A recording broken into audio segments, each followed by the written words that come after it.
নমস্কার বন্ধুরা, আমাদের ইউটিউব চ্যানেলের পক্ষ থেকে আরেকবার স্বাগত। আজকে এই ভিডিওতে আমরা আলোচনা করব আরও একটি গুরুত্বপূর্ণ সরকারি চাকরি বিজ্ঞপ্তি সম্পর্কে, যেখানে খুব ভালো মানের বেতনে, গুরুত্বপূর্ণ পোস্টে এবং খুব ভালো ভ্যাকেন্সিতে নিয়োগ করা হচ্ছে এবং পশ্চিমবঙ্গের প্রত্যেকটি জেলার প্রত্যেকটি ছেলে মেয়ে এখানে অ্যাপ্লিকেশন করতে পারবে। তো দেখো, আজকে যে বিজ্ঞপ্তি রয়েছে যেটি হচ্ছে এসএসসি জিডি কনস্টেবল নিয়োগ 2024-25, অর্থাৎ 2024-এ অ্যাপ্লিকেশন শুরু হবে এবং পরীক্ষা হবে এবং 2025-এই তোমরা কিন্তু জয়েনিং পেয়ে যাবে এবং টোটাল ভ্যাকেন্সি রয়েছে 20,000। এবং আজকে এই ভিডিওতে তোমরা কিভাবে অ্যাপ্লিকেশন করতে পারবে, যোগ্যতা অর্থাৎ এলিজিবিলিটি ক্রাইটেরিয়া সম্পর্কে আলোচনা করব, সিলেবাস সম্পর্কে আলোচনা করব, সিলেকশন প্রসেস সম্পর্কে আলোচনা করব এবং শুরুতেই তোমরা কত বেতন পাবে প্রত্যেকটি তথ্য নিয়ে আলোচনা করব। অর্থাৎ এসএসসি জিডি কনস্টেবল নিয়োগ 2024-25 সম্পর্কিত যা কিছু গুরুত্বপূর্ণ তথ্য রয়েছে প্রত্যেকটি তথ্য সম্পর্কে ডিটেলে আলোচনা করব। যারা যারা ভিডিও দেখছো অবশ্যই লাইক করে দেবে, তার পাশাপাশি ভিডিওটি অবশ্যই শেয়ার করে দেবে এবং চ্যানেলটি অবশ্যই সাবস্ক্রাইব করে রাখো নিয়মিত চাকরি আপডেটগুলি পাওয়ার জন্য। তো দেখো, ভিডিও শুরুতে যে তথ্যটি আমি তোমাদেরকে দেখাবো সেটি হচ্ছে এই সপ্তাহের কর্মসংস্থান পেপার। তো দেখো, এই সপ্তাহের কর্মসংস্থান পেপার অর্থাৎ 1 জুন 2024 এই সপ্তাহের নতুন কর্মসংস্থান পেপার রয়েছে এবং এই পেপারে দেখো এসএসসি জিডি কনস্টেবল সম্পর্কিত একটি গুরুত্বপূর্ণ তথ্য কিন্তু প্রকাশিত হয়েছে, যেখানে দেখো বলা হচ্ছে 20,000 কনস্টেবল জিডির দরখাস্ত নেওয়া শুরু আগস্টে। অর্থাৎ আগস্টের কত তারিখ থেকে তোমরা অ্যাপ্লিকেশন করতে পারবে, কতদিন পর্যন্ত অ্যাপ্লিকেশন চলবে, পরীক্ষা কবে হবে, প্রত্যেকটি তথ্য নিয়ে ডিটেল আলোচনা করব। এবং যেহেতু দেখো 20,000 কনস্টেবল জিডির দরখাস্ত নেওয়া শুরু আগস্টে, অর্থাৎ এখানে ভ্যাকেন্সি সংখ্যা কিন্তু কর্মসংস্থান পেপারে প্রকাশিত হয়েছে। তো সেক্ষেত্রে তোমরা বুঝতে পারছো খুব ভালো ভ্যাকেন্সিতে নিয়োগ করা হবে এই বছর। এবং যা যারা ভাবছো অ্যাপ্লিকেশন করবে বা যা যারা প্রিপারেশন নিচ্ছ, খুব ভালো সুযোগ রয়েছে এসএসসি জিডি কনস্টেবল। অর্থাৎ এখানে তোমরা বিএসএফ থেকে শুরু করে সিআইএসএফ, সিআরপিএফ, আইটিবিপি, এসএসবি এই সমস্ত গুরুত্বপূর্ণ যে পোস্ট রয়েছে এই সমস্ত পোস্টে তোমরা কনস্টেবলের আকারে কিন্তু জয়েনিং নিতে পারবে। তো সেক্ষেত্রে এই ভিডিওটি পুরোপুরি দেখো, তোমাদের যা কিছু প্রশ্ন রয়েছে বা এই নিয়োগ সংক্রান্ত যা কিছু তথ্য রয়েছে প্রত্যেকটি তথ্য সম্পর্কে সম্পূর্ণ ডিটেলে আলোচনা করব। তো দেখো, প্রথমে আলোচনা করব এসএসসি ক্যালেন্ডার। অর্থাৎ এখানে দেখতে পাচ্ছ এটি হচ্ছে 2024-25-এর স্টাফ সিলেকশন কমিশনের ক্যালেন্ডার রয়েছে এবং ক্যালেন্ডারে যখনই তোমরা নিচের দিকে এখানে দেখতে পাবে, এখানে দেখো লেখা রয়েছে কনস্টেবল জিডি ইন সিএপিএফ, অর্থাৎ সেন্ট্রাল আর্মড পুলিশ ফোর্সের তরফ থেকে যে এসএসসি জিডি রিক্রুটমেন্ট, সেখানে 27শে আগস্ট 2024 থেকে অ্যাপ্লিকেশন শুরু এবং 27শে সেপ্টেম্বর 2024 পর্যন্ত এখানে অ্যাপ্লিকেশন করতে পারবে। এবং এখানে আরও একটি গুরুত্বপূর্ণ তথ্য দেখো, ডিসেম্বর 2024 এবং জানুয়ারি 2025-এ তোমাদের পরীক্ষা। এবং এখানে আরও একটি গুরুত্বপূর্ণ তথ্য, এটি হচ্ছে কিন্তু যে ক্যালেন্ডারটি রয়েছে এটা কিন্তু অনেক দিন আগেই প্রকাশিত হয়েছে এসএসসির অফিসিয়াল ওয়েবসাইটে, দেখতে পাচ্ছ 2/11/2023। কিন্তু যে তথ্যটি এখানে উঠে আসছে নতুন আপডেট এসএসসির অফিসিয়াল ওয়েবসাইটে তোমরা প্রত্যেকে চেক করতে পারবে, সেটি হচ্ছে দেখো এখানে এসএসসির অফিসিয়াল ওয়েবসাইটে তোমরা যাবে এবং সেখানে দেখো নতুন কিন্তু এখানে ডেট প্রকাশিত হয়েছে। এটা হচ্ছে লেটেস্ট আপডেট, যেখানে দেখো বলা হচ্ছে এসএসসি জিডি কনস্টেবলের যে 2025-এর যে রিক্রুটমেন্ট প্রসেস, যেখানে তোমাদের অ্যাপ্লিকেশন শুরু হবে 27/8/2024 এবং 27/9/2024। দেখতে পাচ্ছ ডেট কিন্তু সেম রয়েছে, কিন্তু এখানে পরীক্ষার ডেট কিন্তু পরিবর্তিত হয়েছে। পরীক্ষার ডেটের ক্ষেত্রে বলা হচ্ছে জানুয়ারি 2025 এবং ফেব্রুয়ারি 2025, অর্থাৎ জানুয়ারি ফেব্রুয়ারি এই 2 মাসে বিভিন্ন শিফটে এবং বিভিন্ন ডেটে তোমাদের কিন্তু পরীক্ষা হবে। তো সেক্ষেত্রে তোমরা দেখতে পাচ্ছ যে আগের যে ক্যালেন্ডার ছিল সে আগের ক্যালেন্ডারে কিন্তু ডিসেম্বর জানুয়ারি পরীক্ষার সময় ছিল, কিন্তু নতুন যে আপডেটেড যে ক্যালেন্ডার রয়েছে বা যে ইনফরমেশন আসছে এসএসসির অফিসিয়াল ওয়েবসাইটে, সেখানে দেখো বলা হচ্ছে জানুয়ারি ফেব্রুয়ারি 2025-এ তোমাদের কিন্তু পরীক্ষা হবে। অর্থাৎ এখান থেকে তোমরা বুঝতে পারছো যে ডিসেম্বর 2024-এ তোমাদের কিন্তু পরীক্ষা হচ্ছে না, তোমাদের পরীক্ষা হবে জানুয়ারি 2025 এবং ফেব্রুয়ারি 2025। তো সেক্ষেত্রে তোমরা বুঝতে পারছো খুব বেশি কিন্তু সময় নেই, সেভাবেই তোমাকে প্রিপারেশন চালিয়ে যেতে হবে। তো দেখো এখানে যারা যারা অ্যাপ্লিকেশন করবে তাদের ক্ষেত্রে জানিয়ে রাখি, এখানে শিক্ষাগত যোগ্যতা শুধুমাত্র মাধ্যমিক পাস, অর্থাৎ কোনো রকমের সার্টিফিকেটের কোনো প্রয়োজন নেই। যারা মাধ্যমিক পাস করেছো তারা প্রত্যেকে এখানে অ্যাপ্লিকেশন করতে পারবে। এটা হচ্ছে মিনিমাম এডুকেশনাল কোয়ালিফিকেশন। কিন্তু যদি কারোর উচ্চ মাধ্যমিক থাকে বা হায়ার কোয়ালিফিকেশন থাকে তাহলে তারাও এখানে অ্যাপ্লিকেশন করতে পারবে। অর্থাৎ মাধ্যমিক পাস থেকে শুরু বা মাধ্যমিক পাস চাকরি এটা। এবং এখানে দেখো বয়সের সীমা রয়েছে 18 থেকে 23 বছর পর্যন্ত তোমরা অ্যাপ্লিকেশন করতে পারবে। এটা হচ্ছে জেনারেল ক্যাটাগরিতে। আর যারা SC ST রয়েছে তাদের ক্ষেত্রে 5 বছরের ছাড়, অর্থাৎ এখানে তোমরা 18 বছর থেকে এখানে তোমরা টোটাল 28 বছর পর্যন্ত অ্যাপ্লিকেশন করতে পারবে। ঠিক আছে, 5 বছরের ছাড় তোমরা কিন্তু পেয়ে যাবে। যারা OBC ক্যান্ডিডেট তাদের ক্ষেত্রে দেখো 3 বছরের ছাড় পেয়ে যাবে। 3 বছরের ছাড় অর্থাৎ 18 থেকে তোমরা এখানে 26 বছর পর্যন্ত অ্যাপ্লিকেশন করতে পারবে। আর এখানে দেখো বেতনের মান তোমাদেরকে জানিয়ে রাখি, বেতন তোমরা পাবে সেন্ট্রাল গভর্নমেন্টের লেভেল 3 বেতন পাবে। এটা হচ্ছে লেভেল 3 বেতন, কিন্তু শুরুতেই তোমরা এর থেকে অনেক বেশি বেতন পাবে। এটা হচ্ছে 21,700 থেকে 69,100। এটা হচ্ছে 7 সেন্ট্রাল পে কমিশনে লেভেল 3 বেতন। কিন্তু এই যে বেসিক পে রয়েছে, এই বেসিক পে হচ্ছে 21,700 টাকা। ঠিক আছে, 21,700 টাকা এটা হচ্ছে বেসিক পে। তার সাথে সাথে তোমরা ডিএ পেয়ে যাবে। ডিএ হচ্ছে বর্তমানে 50%, অর্থাৎ বেসিক পের 50% তোমরা কিন্তু ডিএ পেয়ে যাবে। এবং তার সাথে HR রয়েছে। ঠিক আছে, HR বিভিন্ন সিটিতে কিন্তু বিভিন্ন পার্সেন্টেজ রয়েছে এবং তার সাথে বিভিন্ন আদার অ্যালাউন্সগুলো তোমরা কিন্তু পেয়ে যাবে। তো সেক্ষেত্রে তোমাকে জানিয়ে রাখি, যারা চাকরি পাবে তারা শুরুতেই হাতে বেতন পাবে, অর্থাৎ ইন হ্যান্ড স্যালারি 34,000 প্লাস কিন্তু তোমরা বেতন পেয়ে যাবে। তো সেক্ষেত্রে সুবর্ণ সুযোগ রয়েছে। এটা হচ্ছে ইনিশিয়াল স্যালারি, কিন্তু যত তোমরা কাজ করবে বা যতদিন পর্যন্ত তোমরা পরের বছর পরপর কিন্তু ইনক্রিমেন্ট হতে থাকবে, তো সেক্ষেত্রে তোমাদের বেতন কিন্তু বছর পর বছর বাড়বে। এবং এটা হচ্ছে ইনিশিয়াল ইন হ্যান্ড স্যালারি। আর এখানে আরও একটি তথ্য বলে রাখি, তোমাদের যে পরীক্ষা হবে সেটা কিন্তু বাংলা ভাষায় তোমরা পরীক্ষা দিতে পারবে। পরীক্ষার টোটাল ল্যাঙ্গুয়েজ রয়েছে, টোটাল কিন্তু 15টি রয়েছে। ইংলিশ মিলিয়ে টোটাল 15টি ভাষা রয়েছে এবং বাংলা ভাষাতেও কিন্তু কোশ্চেন পেপার সেট করা হয়। তো যাদের ক্ষেত্রে ইংলিশে সমস্যা রয়েছে বা হিন্দিতে সমস্যা রয়েছে তারা কিন্তু বাংলা ভাষাতেই পরীক্ষা দিতে পারবে। তো দেখো এখানে যারা অ্যাপ্লিকেশন করবে তাদের ক্ষেত্রে জানিয়ে রাখি সিলেকশন প্রসেস, অর্থাৎ কয়টি ধাপের মাধ্যমে ফাইনালি তোমরা চাকরি পাবে। তো প্রথমে যে ধাপ রয়েছে সেটি হচ্ছে CBE, অর্থাৎ কম্পিউটার বেসড এক্সামিনেশন হবে। অনলাইনে তোমাদের পরীক্ষা হবে এবং এই পরীক্ষাতে যারা কোয়ালিফাই করবে তাদেরকে ডাকা হবে ফিজিক্যাল স্ট্যান্ডার্ড টেস্টে এবং তারপরে তোমরা ডাক পাবে ফিজিক্যাল এফিসিয়েন্সি টেস্টে, তারপরে হবে মেডিকেল টেস্ট এবং তারপরে সরাসরি হবে ডকুমেন্ট ভেরিফিকেশন এবং তারপরে তোমরা কিন্তু জয়েনিং লেটার পেয়ে যাবে। এবং এখানে দেখো একটি মাত্র লিখিত পরীক্ষা, অর্থাৎ কেবলমাত্র এখানে একটি লিখিত পরীক্ষা রয়েছে এবং এই লিখিত পরীক্ষাতে খুব ভালো স্কোর করতে হবে। বাকিগুলো দেখতে পাচ্ছ এখানে শারীরিক সক্ষমতা এবং শারীরিক মাপজোকের পরীক্ষা রয়েছে, মেডিকেল রয়েছে এবং ডকুমেন্ট ভেরিফিকেশন রয়েছে।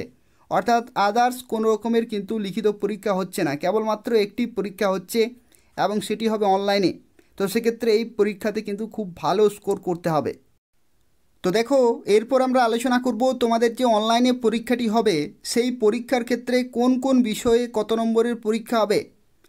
তো প্রথমেই যে সাবজেক্ট রয়েছে সেটি হচ্ছে জেনারেল ইন্টেলিজেন্স অ্যান্ড রিজনিং এবং এই সাবজেক্টের ক্ষেত্রে দেখো 20টি প্রশ্ন থাকবে, 40 নম্বর থাকবে, অর্থাৎ প্রতিটি প্রশ্নের জন্য 2 নম্বর করে থাকবে। পরবর্তী দেখো general knowledge and general awareness, যেখানে 20টি প্রশ্ন 40 নম্বর। এলিমেন্টারি ম্যাথামেটিক্স 20টি প্রশ্ন 40 নম্বর এবং ইংলিশ অথবা হিন্দি যে কোনো একটি 20টি প্রশ্ন 40 নম্বর। অর্থাৎ তোমরা এখান থেকে বুঝতে পারছো এখানে কিন্তু প্রতিটি প্রশ্নের জন্য 2 নম্বর থাকছে। এখানে দেখো শুরুতেই বলা হচ্ছে 80টি কোশ্চেন এবং প্রতিটির জন্য 2 নম্বর করে, অর্থাৎ এখানে টোটাল 160 নম্বরের পরীক্ষা হচ্ছে। এখানে দেখো তোমরা বুঝতে পারছো এখানে টোটাল কিন্তু 80টি কোশ্চেন এবং যেখানে 160 নম্বরের কিন্তু পরীক্ষা হচ্ছে। এবং এই যে পরীক্ষা, এই পরীক্ষাতে তোমরা সময় পাচ্ছ টোটাল 1 ঘন্টা। 1 ঘন্টা অর্থাৎ 60 মিনিট তোমরা কিন্তু সময় পাচ্ছ। অর্থাৎ এখানে 60 মিনিটে তোমাদেরকে 80টি কোশ্চেন করতে হচ্ছে এবং যেখানে টোটাল 160 নম্বরের পরীক্ষা তোমাদের কিন্তু হচ্ছে। ঠিক আছে, এই পরীক্ষাটি অত্যন্ত গুরুত্বপূর্ণ, তার কারণ হচ্ছে একটি লিখিত পরীক্ষা রয়েছে আর কোনো রকমের পরীক্ষা কিন্তু হচ্ছে না।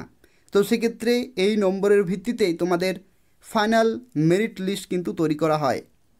এবং এখানে দেখো আরও একটি গুরুত্বপূর্ণ তথ্য, এখানে কোন কোন ভাষাতে পরীক্ষা হবে সেই সম্পর্কিত দেখো এখানে তথ্য রয়েছে। যেখানে দেখো বলা হচ্ছে এখানে টোটাল কিন্তু 15টি ভাষা রয়েছে। যেমন দেখো ইংলিশ এবং হিন্দি ছাড়াও এখানে আরও 13টি আঞ্চলিক ভাষা রয়েছে। যেমন দেখতে পাচ্ছ এখানে বাংলাও কিন্তু রয়েছে এবং তাছাড়াও দেখতে পাচ্ছ আরও বিভিন্ন কিন্তু আঞ্চলিক যে সমস্ত ভাষা রয়েছে সেই সমস্ত ভাষাগুলিতেও কোশ্চেন পেপার সেট করা হয়। অর্থাৎ টোটাল এখানে 15টি ভাষাতে কিন্তু পরীক্ষার কোশ্চেন পেপার সেট করা হয়।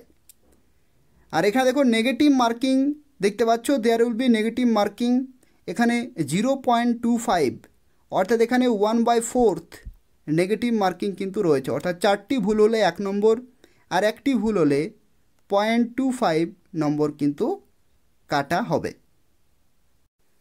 দেখো এই পরীক্ষার সিলেবাসের ক্ষেত্রে তোমাদেরকে জানিয়ে রাখি, জেনারেল ইন্টেলিজেন্স এবং রিজনিং এই যে সাবজেক্ট রয়েছে, যেখানে দেখতে পাচ্ছ বিভিন্ন টপিক থেকে কিন্তু কোশ্চেন পেপার সেট করা হয়। এই সমস্ত বিভিন্ন টপিক রয়েছে, এই সমস্ত টপিকগুলো খুব ভালোভাবে কিন্তু পড়তে হবে। এবং পরবর্তী সাবজেক্ট রয়েছে জিকে এবং জেনারেল অ্যাওয়ারনেস, যেখানে দেখতে পাচ্ছ এখানে স্ট্যাটিক জিকে এবং ডাইনামিক জিকে সম্পর্কিত এখানে প্রশ্ন থাকে। এই সমস্ত টপিকগুলো কিন্তু ক্লিয়ার করতে হবে। পরবর্তী এলিমেন্টারি ম্যাথমেটিক্স, এখানে দেখতে পাচ্ছ এই সমস্ত কিন্তু অধ্যায়গুলো তোমাকে পড়তে হবে। আর ইংলিশ অথবা হিন্দির ক্ষেত্রে দেখতে পাচ্ছ এখানে কিন্তু বেসিক ইংলিশ অথবা বেসিক হিন্দি কিন্তু রয়েছে। এখানে যে তথ্যটি অবশ্যই তোমাদের জেনে রাখা প্রয়োজন, দেখো এখানে লেখা রয়েছে, এখানে দেখো বলা হচ্ছে the question in the computer based examination will be of matriculation level. অর্থাৎ যে কোশ্চেন পেপার এখানে সেট করা হবে সেটি হবে মাধ্যমিক লেভেলের, অর্থাৎ ক্লাস 10 লেভেলের কিন্তু কোশ্চেন সেট করা হবে। যেহেতু মাধ্যমিক পাস চাকরি, তো সেক্ষেত্রে মাধ্যমিক লেভেলেরই কিন্তু কোশ্চেন সেট করা হবে। এরপর দেখো পরবর্তী যে ধাপ রয়েছে সেটি হচ্ছে ফিজিক্যাল স্ট্যান্ডার্ড টেস্ট এবং ফিজিক্যাল এফিসিয়েন্সি টেস্ট। তো ফিজিক্যাল এফিসিয়েন্সি টেস্টের ক্ষেত্রে দেখো এখানে ছেলেদের ক্ষেত্রে আলাদা রয়েছে এবং মেয়েদের ক্ষেত্রে আলাদা রয়েছে। ছেলেদের ক্ষেত্রে দেখো 5 কিলোমিটার এখানে রয়েছে রেস 24 মিনিটে। ঠিক আছে, 5 কিলোমিটার 24 মিনিটে। আর এখানে দেখো আরও একটি রয়েছে 1.6 কিমি ইন 7 মিনিট। ঠিক আছে, তো কাদের ক্ষেত্রে কোনটি রয়েছে সেটা দেখো এখানে ডিটেলে লেখা রয়েছে। এখানে বলা হচ্ছে for candidate other than those belonging to Ladakh region, অর্থাৎ লাদাখ রিজিয়ান ছাড়া বাকিদের জন্য 5 কিলোমিটার 24 মিনিটে ছেলেদের ক্ষেত্রে, আর মেয়েদের ক্ষেত্রে 1.6 কিলোমিটার 8 মিনিট 30 সেকেন্ডে। ঠিক আছে, 8 মিনিট 30 সেকেন্ডে কিন্তু তোমাদেরকে কভার করতে হচ্ছে। আর যারা for candidate of Ladakh region তাদের ক্ষেত্রে দেখো 1.6 কিমি 7 মিনিটে আর 800 মিটার এখানে কিন্তু 5 মিনিটে। তো সেক্ষেত্রে লাদাখ রিজিয়ানের জন্য আলাদা রয়েছে, আর বাকি ক্যান্ডিডেটের ক্ষেত্রে তাদের ক্ষেত্রে দেখতে পাচ্ছ যে প্রথমের যেগুলি রয়েছে এগুলো তোমাকে কিন্তু কমপ্লিট করতে হবে। এটা হচ্ছে ফিজিক্যাল এফিসিয়েন্সি টেস্ট। তারপর দেখো আমরা সরাসরি চলে যাচ্ছি ফিজিক্যাল স্ট্যান্ডার্ড টেস্টে। অর্থাৎ এখানে শারীরিক মাপজোক হবে, যেখানে ছেলেদের ক্ষেত্রে হাইট রয়েছে 170 সেন্টিমিটার আর মেয়েদের ক্ষেত্রে 157 সেন্টিমিটার। ঠিক আছে, এবং এখানে দেখো all candidate belonging to ST schedule tribe, যারা এসটি ক্যান্ডিডেট তাদের ক্ষেত্রে দেখো ছেলেদের জন্য লাগবে 162.5 সেন্টিমিটার আর মেয়েদের ক্ষেত্রে লাগবে 150 সেন্টিমিটার এখানে হাইট। ঠিক আছে, তো এই সমস্ত গুরুত্বপূর্ণ তথ্যগুলো রয়েছে, এগুলো হচ্ছে শারীরিক মাপজোক। এগুলোতে কিন্তু অবশ্যই তোমাকে কোয়ালিফাই করতে হবে। এগুলো হচ্ছে কোয়ালিফাইং ইন নেচার, তোমাদেরকে জাস্ট কিন্তু কোয়ালিফাই করতে হবে। অর্থাৎ এই সমস্ত শারীরিক মাপজোকগুলো অবশ্যই কিন্তু তোমাদের থাকতে হবে। পরবর্তী আমরা চলে যাচ্ছি, দেখো চেস্টের ক্ষেত্রে এখানে দেখো বলা হচ্ছে আনএক্সপান্ডেড। ছেলেদের ক্ষেত্রে কেবলমাত্র চেস্টের কিন্তু মাপজোক হয় এবং আনএক্সপান্ডেড 80 সেন্টিমিটার এবং মিনিমাম এক্সপানশন রয়েছে 5 সেন্টিমিটার। যেখানে যদি তুমি এসটি ক্যাটাগরি হয়ে থাকো তাহলে দেখো 76 থেকে শুরু এবং 5 সেন্টিমিটার এখানে কিন্তু এক্সপানশন করতে হচ্ছে। তো সেক্ষেত্রে এসটি ক্যাটাগরির ক্ষেত্রে এখানে দেখো রিল্যাক্সেশন কিন্তু রয়েছে। তো দেখো পরবর্তী ধাপ হচ্ছে মেডিকেল এক্সামিনেশন, অর্থাৎ মেডিকেল টেস্ট তোমাদের হবে এবং এখানে কিছু গুরুত্বপূর্ণ ডকুমেন্ট ভেরিফাই করা হবে। যেমন দেখতে পাচ্ছ মাধ্যমিকের সার্টিফিকেট, এটা কিন্তু তোমাকে দেখাতে হবে, যেখানে বয়সের প্রমাণ এবং এডুকেশনাল কোয়ালিফিকেশন এটা কিন্তু প্রমাণ স্বরূপ ডকুমেন্ট। এবং তার সাথে সাথে দেখো এখানে ডোমিসাইল সার্টিফিকেট বা পার্মানেন্ট রেসিডেন্ট সার্টিফিকেট তোমাদেরকে দেখাতে হবে। এবং যাদের ক্ষেত্রে এনসিসি সার্টিফিকেট রয়েছে তাদের কিন্তু অবশ্যই দেখাতে হবে। তার কারণ হচ্ছে এনসিসি সার্টিফিকেট যাদের রয়েছে তারা কিন্তু বোনাস নম্বর পেয়ে যাবে। এবং যারা এক্স সার্ভিসম্যান রয়েছে তাদের ক্ষেত্রে যে এনওসি রয়েছে বা প্রুফ রয়েছে সেই সমস্ত গুরুত্বপূর্ণ ডকুমেন্টগুলো অবশ্যই দেখাতে হবে। এবং কাস্ট সার্টিফিকেট, অর্থাৎ তুমি কোন ক্যাটাগরির, জেনারেল নাকি এসসি এসটি ওবিসি, এই যে ক্যাটাগরি রয়েছে, তো সেক্ষেত্রে যাদের যাদের এসসি এসটি বা ওবিসি রয়েছে তাদের ক্ষেত্রে যে সার্টিফিকেট রয়েছে সেগুলো অবশ্যই তোমাদেরকে দেখাতে হচ্ছে। এবং তারপরে তোমাদের যে ফাইনাল যে ধাপ রয়েছে সেটি হচ্ছে ডকুমেন্ট ভেরিফিকেশন, অর্থাৎ তুমি অ্যাপ্লিকেশন করার সময় যা কিছু ডকুমেন্ট আপলোড করবে বা যা কিছু তথ্য তুমি দেবে প্রত্যেকটি তথ্য কিন্তু ডকুমেন্টে ভেরিফাই করা হবে এবং সেখানে যদি মিসম্যাচ হয় তাহলে কিন্তু রিজেক্টেড হয়ে যাবে। তো সেক্ষেত্রে যখন তোমরা অ্যাপ্লিকেশন করবে যা কিছু তথ্য দেবে প্রত্যেকটি কিন্তু সঠিক হতে হবে। তার কারণ হচ্ছে ডকুমেন্ট ভেরিফিকেশনের সময় সেগুলো পুরোপুরি ভেরিফাই করা হবে। তো এই হচ্ছে আজকের একটি গুরুত্বপূর্ণ বিজ্ঞপ্তি। যারা অ্যাপ্লিকেশন করতে চাইছো, শুরুতেই যে সমস্ত ডেটগুলো আমি তোমাদেরকে দেখালাম সেই নির্দিষ্ট ডেটেই অ্যাপ্লিকেশন শুরু হবে এবং নির্দিষ্ট সময়ে তোমাদের পরীক্ষা হবে। তো সেক্ষেত্রে প্রিপারেশন খুব ভালোভাবে চালিয়ে যাও এবং আমাদের এই চ্যানেলটি নিয়মিত ফলো করতে থাকো। এখান থেকে তোমরা এসএসসি জিডি সম্পর্কিত প্রত্যেকটি আপডেট পেয়ে যাবে। অর্থাৎ যেদিন অ্যাপ্লিকেশন শুরু হবে আমি তোমাদেরকে সঙ্গে সঙ্গে জানিয়ে দেব। তো সেক্ষেত্রে প্রিপারেশন চালানোর সাথে সাথে এই চ্যানেলটি অবশ্যই সাবস্ক্রাইব করে রাখো এবং নিয়মিত ফলো করতে থাকো চাকরি সংক্রান্ত প্রত্যেকটি আপডেট পাওয়ার জন্য। ধন্যবাদ।